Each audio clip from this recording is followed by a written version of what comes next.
This one goes out to all the ladies. Oh yeah. In all seriousness, this is going to be a how-to video on how to put the line on your trimmer. Had a bunch of neighbors ask me, how can you do that? Can you do it for me? So here's how you do it. You want to pull off about, if you're 5 foot tall, pull off maybe 3 times as long as your arms are. By that I mean, let me get this camera set down. What I do is you take your trimmer line and you pull as long as your arms are. The average trimmer hold about 15 feet, 12, 15 feet.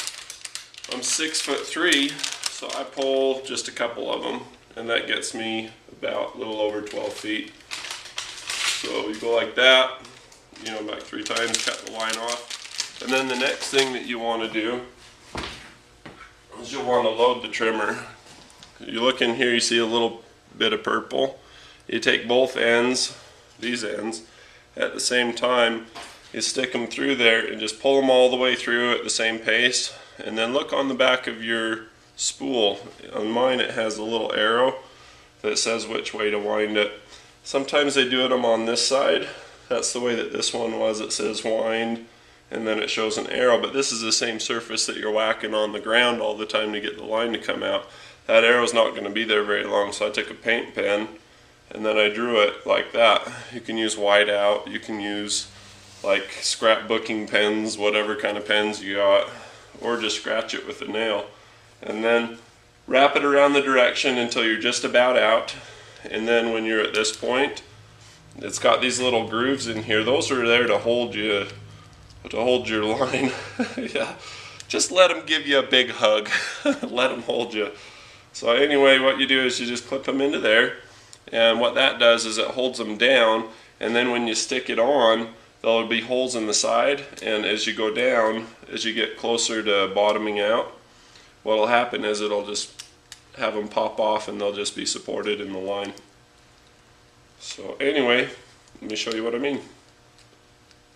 A lot of the nuts on these things are reverse thread, so normally it's from the top of the nut, righty-tighty, lefty-loosey. Your milk cap, your toothpaste lid, everything is. You already know this.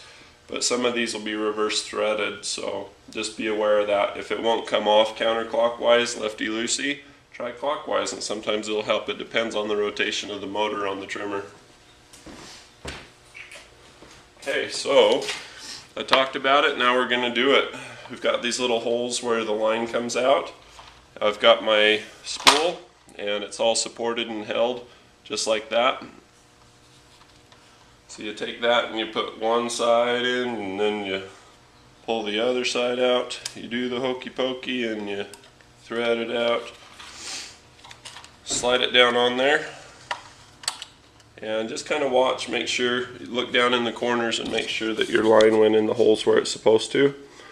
And then just snug it down the rest of the way. With this one is normal standard thread, it's not reverse thread. So I just screw that down and we're good to go.